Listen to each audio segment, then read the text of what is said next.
اللہ تبارک و تعالی نے قرآن مجید کے اندر اہل یہود کی بہت ساری غلطیوں کا اور نافرمانیوں کا ذکر فرمایا۔ اس ذکر کرنے سے مقصود یہ ہے کہ امت مسلمہ اپنے اندر سے ان غلطیوں، سستیوں اور کمزوریوں کو دور کرے۔ کسی بھی قوم کا تذکرہ قرآن مجید نے جب بھی فرمایا ہے عبرت کے لیے فرمایا ہے۔ جو قومیں تباہ کر دی گئیں، صفحہ ہستی سے مٹا دی گئیں، کون سے جرائم تھے، کون سی ان کی خطائیں تھیں، کیا سبب بنا جس کی وجہ سے انہیں اتنے سخت قسم کی سزاؤں کا سامنا کرنا پڑا، اور نتیجتاً ان لوگوں کا نام و نشان اور ان کی بستیاں تک صفحہ دہر سے ختم ہو گئیں۔ ہمیں ان چیزوں کو اپنے اندر سے دور کرنا ہے اور اپنے سے ان چیزوں کو ہمیشہ دور ہی رکھنا ہے۔ ایک بہت بڑا مسئلہ بنی اسرائیل کے اندر یہ تھا کہ وہ حق بات نہیں کرتے تھے۔ ہوتا یہ ہے کہ جب انسان حق بات بیان کرتا ہے تو کچھ لوگ اس کے مخالف ہو جاتے ہیں۔ آپ کسی شخص کے ساتھ اتنی دیر تک پوری محبت رکھ پاتے ہیں جب آپ اس کی ہر بات میں اس کی تائید کرتے ہیں۔ جہاں آپ کسی کو روکتے ہیں، منع کرتے ہیں، اظہار حق کرتے ہیں، وہاں وہ شخص مخالفت شروع کر دیتا ہے۔ کبھی بھی ایسا نہیں ہوتا کہ کسی شخص کو آپ نے کسی کام سے روکا ہو اور بڑی جلدی وہ رک گیا ہو، وہ اسے کڑوی گولی محسوس کرتا ہے۔ دو حکم ہے شریعت اسلامیہ میں مسلمانوں کے لیے، ایک یہ ہے کہ تأمرون بالمعروف، نیکی کا حکم دو، اور ایک یہ ہے کہ وتنہون عن المنکر، برائی سے منع کرو۔ نیکی کا حکم دینا تو آسان کام ہے، خیر کی بات بتانا آسان ہے، لیکن برائی سے روکنا، کسی کو یہ کہنا کہ یار تو یہ کام ٹھیک نہیں ہے، غلط ہے، یہ بات کہنا، یہ بڑا مشکل کام ہے۔ ہم کیا کرتے ہیں، ہمیں پوری خبر ہوتی ہے، پورا علم ہوتا ہے کہ یہ آدمی برائی میں مبتلا ہے، اور کوئی ایسی بات نہیں، کوئی مشکل کام نہیں اسے روکنا، صرف اس لیے کہ میرا مخالف ہو جائے گا، میرے بارے میں اپنے دل میں بوجھ پیدا کر لے گا۔ اس ایک چھوٹی سی لالچ کے لیے ہم اتنا بڑا کام چھوڑ دیتے ہیں جس کی وجہ سے اللہ نے امت کو فضیلت والا بنایا۔ اور بعض ایسے لوگ بھی میں نے دیکھے ہیں کہ جن کے بالکل وہ شخص ماتحت ہوتا ہے، ان کا فرما بردار ہوتا ہے، انہیں اپنا بڑا جانتا ہے، اگر وہ انہیں روکیں گے تو وہ بندہ آسانی سے رک جائے گا۔ وہ شاگرد ہے، مرید ہے، بیٹا ہے، ارادت مند ہے، محبت کرتا ہے، آپ اسے کسی بات سے منع کریں گے وہ غصہ بھی نہیں کرے گا، وہ رک جائے گا۔ لیکن وہ جو تھوڑی دیر کے لیے ہمیں محسوس ہوتا ہے نا کہ ہم نے تو زندگی کو مرتب اس طرح کیا ہے کہ بس جی میں وقت گزارنا ہے، اچھا کہہ کے ٹائم گزارنا ہے، اس کا نتیجہ یہ نکلا ہے کہ معاشرے کے اندر کمزوریاں بڑھ گئیں، غلطیاں بڑھ گئیں۔ آپ کسی کو منصب دے دیں وہ خوش ہوتا ہے، لیکن کسی جگہ سے اسے کہیں کہ تو نے پچھلی صفوں میں رہنا ہے، وہ پریشان ہو جاتا ہے۔ خدا کے بندے، جہاں تیرے اندر کمزوری ہے اس کو اگر تو محسوس کرے گا تو تیرے لیے بڑا فائدہ ہو جائے گا اپنی اصلاح کا، تربیت کا۔ جس کو جہاں روک سکتے ہیں اسے وہاں ضرور روکیں۔ آپ کو پتہ ہے ہمارے بچوں میں غلطیاں زیادہ کیوں بڑھ جاتی ہیں؟ جو وقت تھا نا انہیں منع کرنے کا، اس وقت ہم نے انہیں منع نہیں کیا۔ جو ٹائم تھا انہیں ٹوکنے کا، اس وقت ہم نے انہیں ٹوکا نہیں۔ جو وقت تھا انہیں سمجھانے کا، اس وقت ہم نے انہیں سمجھایا نہیں۔ پھر ایسا وقت آتا ہے کہ وہ غلطیاں پک جاتی ہیں، مزاج کے ساتھ منسلک ہو جاتی ہیں۔ پھر ہم چاہتے ہیں کہ بچوں میں وہ تبدیلی آئے، لیکن اس کے ساتھ بڑا ظلم ہوا، وہ بیچارہ پریشان ہو گیا۔ آپ کوئی جملہ غلط پکا لیتے ہیں نا پڑھتے پڑھتے تو وہ پک جاتا ہے، ٹھیک کرانا بھی چاہے بعد میں تو ایک وقت آتا ہے وہ ٹھیک نہیں ہوتا، لیکن اگر وقت پہ اسے ٹھیک کر دیا جاتا تو وہ ٹھیک رہتا۔ اپنوں کے ساتھ پیار کریں، اپنوں کے ساتھ محبت کریں، اپنوں کے ساتھ آپ کا رشتہ خلوص والا ہو۔ آپ دیکھیں وہ کہاں غلطی کر رہے ہیں، وقت پر ان کا ہاتھ پکڑیں۔ فصل کے ساتھ جڑی بوٹی اگ گئے تو میرے بھائی جڑی بوٹی کاٹنا بھی لاڈ ہی ہوتا ہے، وہ بھی فصل کے ساتھ پیار ہی ہوتا ہے۔ بچوں میں، شاگردوں میں، مریدوں میں، بھائیوں میں، دوستوں میں غلطیاں آ جائیں تو ان غلطیوں کو دور کرنا یہ محبت ہے۔ آپ اپنے دوستوں کو منع کریں گے تھوڑی دیر کے لیے، یہی ہے نا کہ وہ آپ کو کہیں گے کہ یار جا تو اپنا کام کا، تو یہ تانا آپ نے کس کے لیے سہا؟ تھوڑی دیر کے لیے وہ آپ کو برائی کہیں گے، تو یہ آپ نے جو اپنے اوپر اس شخص کی طرف سے آپ نے تھوڑی دیر کے لیے شدت برداشت کی، تو کس کے لیے برداشت کی؟ آپ خیر کی بات کہیں، آپ اچھائی کا جملہ کہیں، آپ لوگوں کو برائی سے منع کریں، آپ کہیں ان سے کہ یہاں شہید ہو گئے حضرت سعید ابن مسیب جیسے لوگ، لیکن حجاج ظالم تھا تو انہوں نے ظالم کہا، بڑی مار کھائی امام احمد بن حنبل نے، ان کا پورا کرتا اور ان کا پورا لباس اور تہمت خون سے سارا بھر گیا، لیکن انہوں نے بادشاہ وقت کو کہا جو تو کہہ رہا ہے وہ ٹھیک نہیں ہے، تو غلط کہہ رہا ہے۔ جنازے نکلے علماء اور محدثین کے جیلوں سے، لیکن انہوں نے کہا حق حق ہی ہوتا ہے، خیر خیر ہی ہوتی ہے، ہم بات ہی نہیں کرتے، ہم اپنوں کو منع ہی نہیں کرتے، ہم لاڈ میں پیار میں محبت میں تباہی کرتے جاتے ہیں اپنوں کی۔ جہاں کسی میں کمزوری دیکھیں ہاں سمجھائیں پیار کے ساتھ، قائل محبت کے ساتھ کریں، لہجہ مصلحانہ ہو، تنقید برائے تنقید نہ ہو، لیکن حق بات کریں۔ بنی اسرائیل کا جرم کیا ہے؟ ان کا جرم یہ ہے کہ اللہ تعالیٰ انہیں فرماتا ہے وَلَا تَلْبِسُوا الْحَقَّ بِالْبَاطِلِ، حق کو باطل سے نہ ملایا کرو، وَتَقْتُمُوا الْحَقَّ وَأَنْتُمْ تَعْلَمُونَ، اور جانتے بوجھتے ہوئے حق نہ چھپایا کرو، نہ باطل کو حق سے ملاؤ نہ حق کو چھپاؤ، وَأَنْتُمْ تَعْلَمُونَ، تمہیں پتہ ہے، تم جانتے ہو۔ میرے نبی پاک صلی اللہ تعالیٰ علیہ وآلہ وسلم نے ارشاد فرمایا جب کسی سے کوئی بات پوچھی گئی اور وہ بات جانتا تھا، اسے علم تھا، وہ گواہی اس کے پاس موجود تھی، وہ شہادت اس کے پاس تھی، اس سے پوچھا گیا لیکن اس بندے نے چھپائی، یہ سنن ابو داؤد میں حدیث ہے۔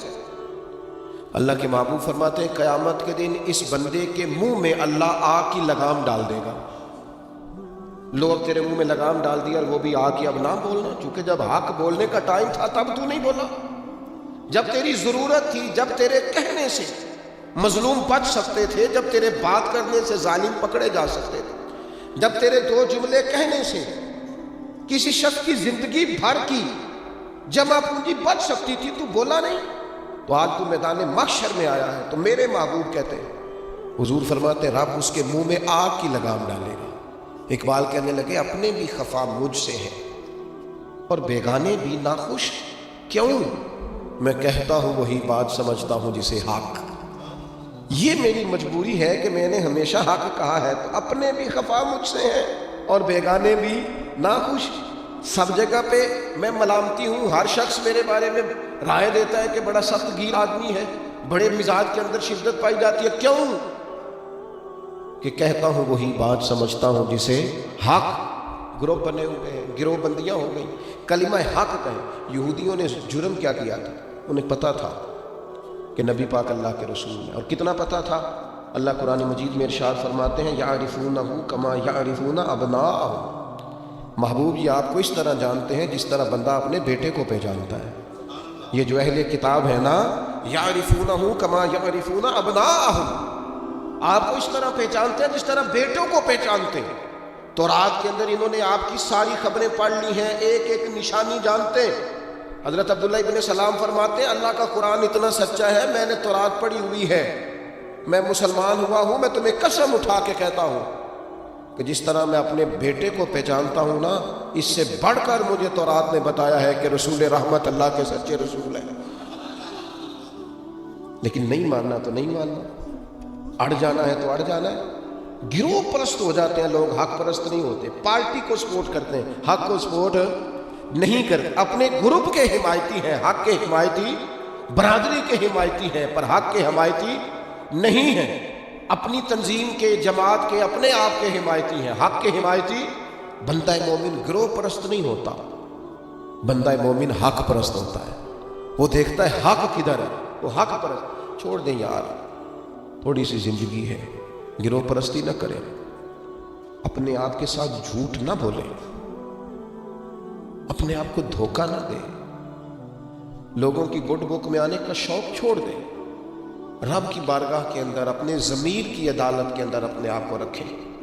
خدا را ساری زندگی اپنی شخصیت کو اور اپنے کردار کے حسن کو چھپا کر نہ گزار، ساری زندگی جو آپ کے اندر ایک مومن بیٹھا ہے، اس مومن کو سلا کے وقت کیوں گزارتے ہو؟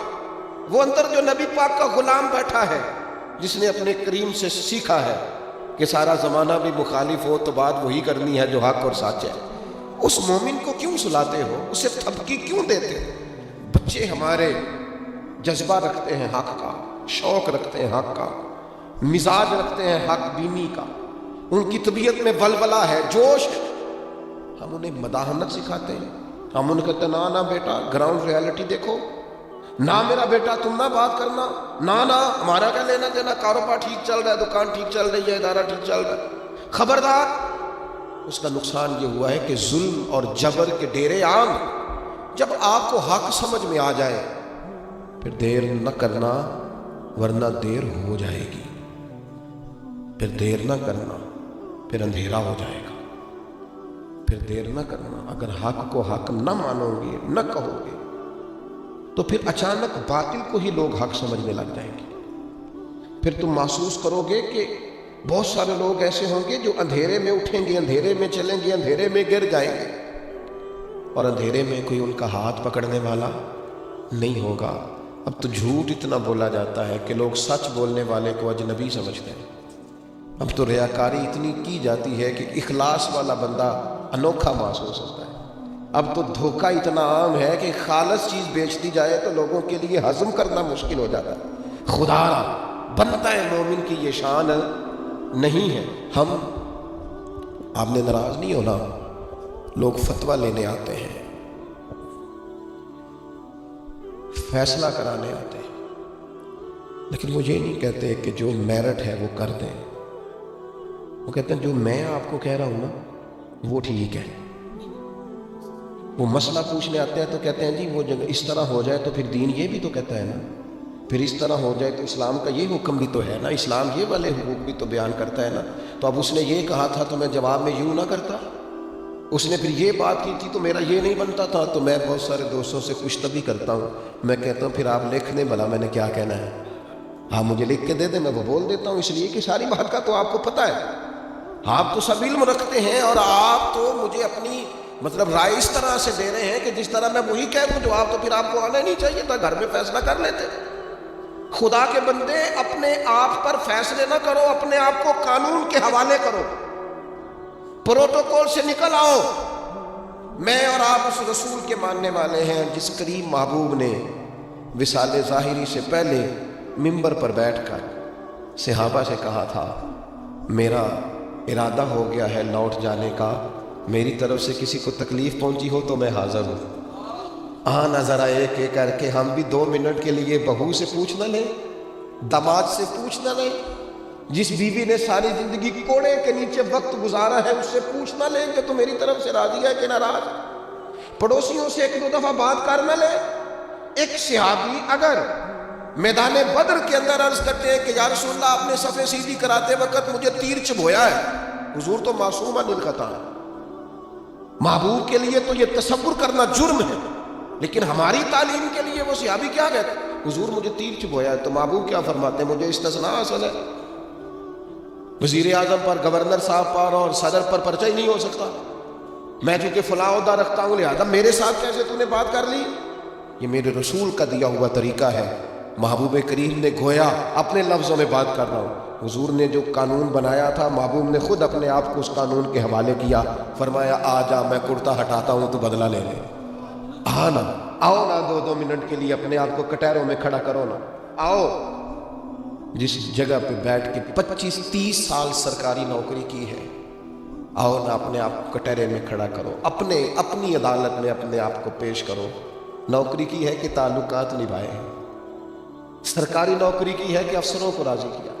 آؤ نا جن کو منصب ملے ہیں، منصب جن کو عہدے ملے ہیں، جن کو بڑا کچھ ملا ہے، وہ تھوڑی دیر کے لیے آئیں نا اپنے آپ کو کٹہروں میں کھڑا کر۔ وہ پیر صاحب، وہ مولوی صاحب جن کے لوگوں نے ہاتھ بھی چومے اور ان کے پیروں میں نذرانے بھی ڈالے، اور گھنٹوں لوگوں نے سڑکوں پہ پھول لے کے جن کا استقبال بھی کیا، اور جن کے بچوں کو بھی لوگوں نے سلوٹ کیا کہ یہ شیخ کی اولاد ہے، وہ آئے نا کبھی کٹہرے میں کھڑے ہو کے بتائے نا جس دین نے انہیں اتنا دیا ہے انہوں نے اس دین کو کیا دیا ہے؟ وہ اپنی عدالت میں خود پیش ہوں، وہ بتائیں کہ تم بتاؤ نا، تمہارے ارد گرد والے بہت سارے لوگ وہ بھی ہیں جو چھابڑی لے کے سودا بیچنے جاتے ہیں، تمہارے ساتھ اٹھنے بیٹھنے والے وہ بھی ہیں جو 30-40 ہزار کی نوکری کرتے ہیں، خس خس جنہ قدر دا میرا تے صاحب نو وڈیاں، میں تے گلیاں دا روڑا کوڑا تے محل چڑھایا سائیاں، تو دے نہ جواب دے، لیکن حق بات کی ضرورت ہی نہیں، مزاج ہی نہیں، طے کر لیا ہے کہ حق نہیں کہنا، صرف گروپ بندی کرنی ہے، صرف مزاج یہ بنا لیا ہے کہ میں کسی کو ناراض نہیں کرنا چاہتا، ہو جائے ساری دنیا ناراض ہوتی ہے، بس یہ سوچ کے رات سو جانا سارے ناراض ہو جائیں تو کام چل جائے گا، کہیں اللہ رسول نہ ناراض ہو جائے، یہ سوچ کے سویا کر۔ ہمارا حضرت صفیہ رضی اللہ تعالیٰ عنہ ام المومنین ہے، آپ کا چونکہ ایک یہودیوں کی فیملی سے تعلق تھا، فرماتی میرے والد اور میرے چچا مجھ سے بڑا پیار کرتے تھے، میری طرف بڑی توجہ رکھتے تھے، تو میں جس دن حضور مسجد قباء کے قریب تشریف لائے تو میرے چچا اور والد حضور سے مل کے آئے، تو ان کی کیفیت اتنی بدلی ہوئی تھی، انداز اتنا بدلا ہوا تھا کہ میں ان سے ملنے گئی تو انہوں نے توجہ ہی نہیں کی، میں دروازے تک ان کے استقبال کو گئی، انہوں نے توجہ کوئی نہیں کی، بڑے عجیب سے پریشان تھے، پانی پوچھا تو انہوں نے اس پر بھی کوئی بات نہ کی، ایک دوسرے سے وہ کلام کرنے لگے والد اور چچا، تو میرے چچا والد سے پوچھتے ہیں کہ وہ جو تورات میں ہم نے نشانیاں پڑھی تھی یہ وہی نبی ہیں؟ تو میرے والد کہنے لگے حرف سچا ہے، یہ وہی پیغمبر ہے۔ تو میرے چچا کہنے لگے پھر خیال کیا ہے، آپ کرنا کیا ہے؟ تو کہنے لگے میں جب تک زندہ رہوں گا معاذ اللہ ان کی مخالفت کرتا رہوں گا، حق پہنچ گیا ہے، اطلاع آ گئی ہے، انشراح صدر ہو گیا، دل گواہی دے رہا ہے سچے رسول۔ حضرت صفیہ رضی اللہ تعالیٰ عنہ ام المومنین فرماتی ہیں کہنے لگے یہ وہی رسول ہیں، ایک ایک بات سچی ہے، ایک ایک حرف سچا ہے، ایک ایک قول سچا ہے، ان کی تو ادائیں بھی وہی ہیں جو تورات زبور انجیل میں لکھی ہیں، لیکن میں ساری زندگی مخالفت کروں گا۔ ہم نے غور کرنا ہے یہودیوں والی یہ عادت کہیں مسلمانوں میں تو سرائیت نہیں کر گئی، جس کا ہمیں پورا پتہ چل جاتا ہے یہ حق ہے، ہم اس کے بھی مخالف ہیں، جس بات کے بارے میں انشراح صدر ہو جاتا ہے، دل گواہی دیتا ہے کہ بات بالکل ٹھیک ہے، اس کو بھی قبول نہیں کرتے۔ تو اہل یہود کا طریقہ ہے، مسلمانوں میں کیسے آ گیا؟ یہ کب ہوتا ہے؟ یہ کیوں ہوتا ہے؟ کیا چیز وجہ بنتی ہے کہ جب انسان اس طرح کا رویہ اختیار کرتا ہے؟ تو قرآن مجید نے اسے بھی بیان کیا، فرمایا ارأیت من اتخذ الہہ ہواہ، کیا آپ نے اس شخص کو دیکھا ہے جس نے اپنے نفس کی خواہش کو ہی اپنا خدا بنا لیا؟ ارأیت، کیا آپ نے دیکھا ہے من اتخذ الہہ ہواہ، اس شخص کو دیکھا ہے جس نے خواہش نفس کو ہی خدا مان لیا؟ نبی پاک صلی اللہ تعالیٰ علیہ وسلم نے ارشاد فرمایا آسمان کے سائے کے نیچے اللہ کے سوا پوجے جانے والے معبودوں میں سے سب سے سنگین اللہ کے نزدیک وہ معبود ہے جو لوگ اپنے نفس کی خواہش کو معبود بنا کے پوجتے ہیں۔ رب کہتا ہے انہوں نے اللہ کے مقابلے میں معبود بنا لیا، کس کو؟ نفس کی خواہش کو۔ ایک طرف اللہ کا حکم ہے، ایک طرف نفس کی خواہش ہے، چلتے کس طرف ہے؟ رب کہتے ہیں انہوں نے نفس کی خواہش کو اپنا معبود بنا لیا، اللہ کا حکم نہیں مانتے۔ میں آپ سے ایک بات پوچھتا ہوں، جنازے کو بھی نماز ہی کہتے ہو نا؟ اس کا پورا نام کیا ہے؟ وہ بھی نماز ہے، اور فجر والی بھی نماز ہے۔ کتنا دوڑ رہا ہے بندہ، محلے کا ایک علاقے کا ایک بااثر آدمی انتقال کر گیا، دوڑ رہا ہے، چھٹی لی ہے، بھاگا آیا ہے، جلدی سے وضو کیا، جنازہ پڑھنا ہے، لمبا چوڑا رش ہو گیا، صفیں گنی نہیں جا رہی، سر گنے نہیں جا رہے، یہ کس لیے آئے؟ کہتے ہیں نماز پڑھنے ہیں جنازے کی۔ اگر تو آئے ہو نماز پڑھنے تو فجر بھی نماز ہی ہے، ظہر بھی نماز ہے، عصر بھی نماز ہے، مغرب عشاء بھی۔ اگر تو نماز پڑھنے آئے ہو تو بتاؤ یہ والی چھٹی تم نے 5 نمازوں میں کیوں نہیں دی؟ اگر تو آئے ہو نماز پڑھنے تو پھر بتلاؤ یہ والا اہتمام فجر میں کیوں نہیں ہوا؟ یہ تم نماز پڑھنے نہیں آئے، یہ ہم اللہ کے حضور حاضری دینے نہیں آئے، یہ وہ جو سیاسی رکھ رکھاؤ ہے، یہ جو ذاتی تعلق، یہ نفس کی عبادت ہے، یہ اللہ کی عبادت نہیں ہے۔ یہ خواہش نفس کی تکمیل ہے. یہ رب کی عبادت، یہ تو اپنے خواہش کے پیچھے دوڑے آئے ہو. مجھے بتلاؤ نا. وہ ایک شاعر تھے، انہوں نے بات تو بڑی غلط کی، لیکن چلو بعض اوقات نصیحت کے لیے کچھ باتوں کو دہرا دینا چاہیے. پاکستان کے ایک معروف شاعر تھے، ان سے کسی نے کہا کہ آپ مسلمان ہیں؟ کہنے لگا آدھا مسلمان ہوں آدھا کافر ہوں. کہا کس طرح؟ کہنے لگا اسلام کے اندر خنزیر بھی حرام ہے اور شراب بھی حرام ہے، لیکن میں خنزیر نہیں کھاتا، شراب پی لیتا ہوں. معاذ اللہ ثم معاذ. کہنے لگا خنزیر سے مجھے نفرت ہے، شراب میں چھپ کے کئی کونے میں جا کے پیتا ہوں، تو آدھا مسلمان ہوا نا. کہ اگر تو میں دین کا حکم سمجھ کے نفرت کروں تو پھر جتنی خنزیر سے کروں اتنی شراب سے بھی کروں.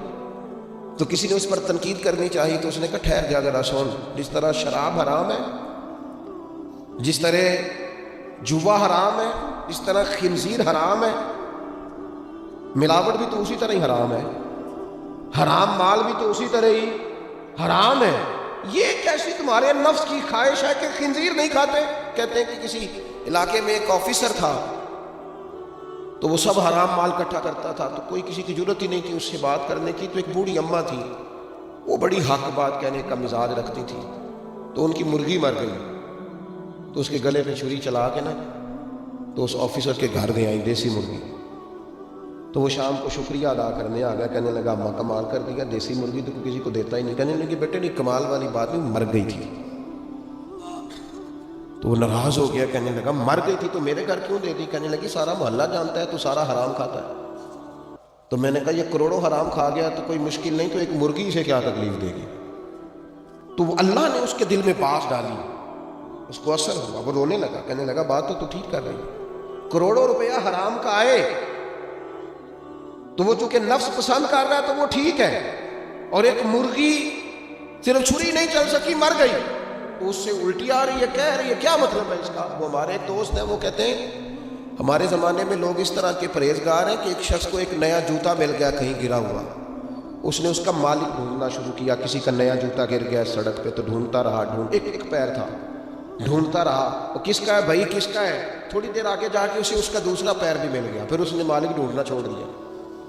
پہلے وہ نیک تھا کیونکہ ایک جوتا تھا نا، پہن نہیں سکتا تھا. جیسے ہی اسے اتنی تکلیف کی بات ہے امت مسلمہ، نفس کی خواہش کو خدا بنا لیا، جو تیری طبیعت میں آئے. ویسے ماں باپ کو تو وقت نہیں دے سکا، ویسے اگر تجھے کہا جائے کہ ماں باپ کی طرف سے کسی یتیم بچے کا خرچہ اٹھا لے وہ تو نہیں اٹھا سکتا. تیرے ماں باپ چلے گئے ان کی وجہ سے تو کسی غریب بہن بھائی سے تعاون کر تاکہ ماں باپ خوش ہو، احسان ثواب وہ تو نہیں کر سکتا. دیکھے چیلم پہ 50 پکیں گے، جو کہ پتہ چلے نا برادری کو کہ جناب نے چیلم کیا. یہ نفس کی خواہش کو خدا بنا. سیاسی افطاریاں ہو رہی ہیں، کسی کی نیت پر شک نہیں، اچھی نیت سے لوگ افطاری کراتے ہوں گے، لیکن وہ گھروں کا بھی تو ہمیں پتہ ہے نا کہ جہاں لوگ آٹا بھی اس لیے تھوڑا پکاتے ہیں کہ کل بھی اس کی ضرورت ہے. وہ محلے کے گھر نظر نہیں آتے. افطاری کے لیے ایک سجن بلایا جو پہلے کروڑ پتی کا، بلایا کہاں سے؟ لاہور سے، اسلام آباد سے، فیصل آباد، تو جو تیرے ارد گرد تھے. نفس کی خواہش کو خدا بنا لیا. بندہ مومن کی یہ شان نہیں ہے. جب ہم اللہ تعالیٰ کی عبادت کریں گے، آپ کو پتہ ہے انبیاء کرام علیہ السلام کو لوگوں نے کیوں شہید کر دیا؟ انبیاء کرام کی لوگوں نے کیوں نافرمانی کی؟ اللہ کے رسول تو معصوم ہیں، کسی شخص سے کوئی مطالبہ نہیں کرتے تھے. نبی تو خالصتاً دائی بن کر اور تڑپ لے کر اللہ کے بندوں کو رب کی طرف بلاتا ہے. کیوں نہیں مانی لوگوں نے بات انبیاء کی؟ حضرت لوط علیہ السلام کی بات اس لیے نہیں مانی کہ وہ ہم جنس پرستی سے، لواطت سے روکتے. کیوں لوگوں نے نافرمانی کی حضرت ابراہیم علیہ السلام کی کہ وہ کفر اور شرک سے روکتے؟ کیوں لوگوں نے نافرمانی کی معاذ اللہ نبی پاک علیہ السلام کی کہ حضور فرماتے تھے کوئی بڑا چھوٹا نہیں؟ کیوں سردار بنے ہوئے ہو تم؟ کیوں غریبوں کا خون چوستے ہو؟ کیوں برادری ازم کے نام پر تکبر کرتے ہو؟ لوگ نافرمان ہو گئے. ہم کیا کرتے ہیں؟ جیسے ہی ہمارے نفس کی خواہش کو چوٹ لگتی ہے ہم فوری طور پر مخالف ہو جاتے ہیں. میں نے تو چونکہ چھوٹا سا میرا تجربہ ہے، بہت ساری باتیں تو میں کرنا بھی نہیں چاہتا. میں نے تو دیکھا ہے مرید، شاگرد، عقیدت مند، پیار کرنے والا، اس نے بھی ایک دائرہ بنایا ہوا. وہ کہتا ہے کہ مجھے حکم تو دیا جائے، کسی چیز سے روکا نہ جائے. اگر کسی جگہ سے آپ نے کسی کو مرشد ہی مان لیا ہے تو پھر تو وہ آپ کو ایسا حکم دیجیے جو بالکل طبیعت کے خلاف ہے، تو آپ یہ سمجھیں دوائی کڑوی ہے، اس میں شفا جلدی ہوگی، لیکن اس بات کے لیے تیار نہیں ہے۔ وہ ایک مزاج ہے، ایک مرضی کی طبیعت ہے، اس کے مطابق آپ دیکھیے نا، قرآن مجید ارشاد فرماتا ہے کہ یہ جو تھے نا قریش مکہ، یہ حاجیوں کو پانی پلاتے تھے، کعبے کے متولی تھے، ساری باتیں مانتے تھے لیکن کلمہ پڑھنے کو تیار نہیں تھے۔ اللہ کریم نے قرآن مجید میں فرمایا تم نے حاجیوں کو پانی پلانا اور کعبے کی خدمت کرنا اس کے برابر سمجھ لیا ہے کہ یہ کہا جائے کہ میں اللہ اور آخرت پر ایمان لایا، اور تمہیں یہ پانی پلانا بھی تب بھی نفع دے گا جب اللہ اور اس کے رسول کو مانو گے۔ لیکن وہ اپنی مرضی کا مزاج ہے نا جی، اپنی مرضی کی طبیعت ہے، اپنی زندگی کے اندر کچھ چیزوں پر توجہ کرے۔ نبی پاک علیہ السلام نے فرمایا جنت اللہ تعالیٰ نے مشکلات سے ڈھانپ دی ہے، دوزخ کو اللہ نے خواہشات سے ڈھانپا ہے۔ اپنی زندگی میں اپنی خواہشات پر توجہ دیں۔ حضور علیہ السلام نے پناہ مانگی ہے، اے اللہ میں نہ ختم ہونے والی خواہش سے تیری پناہ مانگتا ہوں۔ اپنی خواہشات پر، یہ جو ہم پیری مریدی کرتے ہیں نا، یہ جو بیعت کا سلسلہ ہوتا ہے، اس میں سب سے پہلا طریقت کا حکم یہ ہے کہ مرشد آپ کو وہ حکم دے گا جو آپ کی مرضی کے خلاف ہے، اور اگر آپ اسے صحیح کر کے قبول کریں گے نا، دیکھیں بندہ اللہ کا بندہ کب بنتا ہے؟ اللہ کا بندہ تب بنتا ہے جتنا مزہ اسے نیند میں آتا ہے نا، اگر اتنا ہی مزہ اسے فجر کے وقت نیند چھوڑنے کا ہے نا، پھر وہ رب کا بندہ ہے۔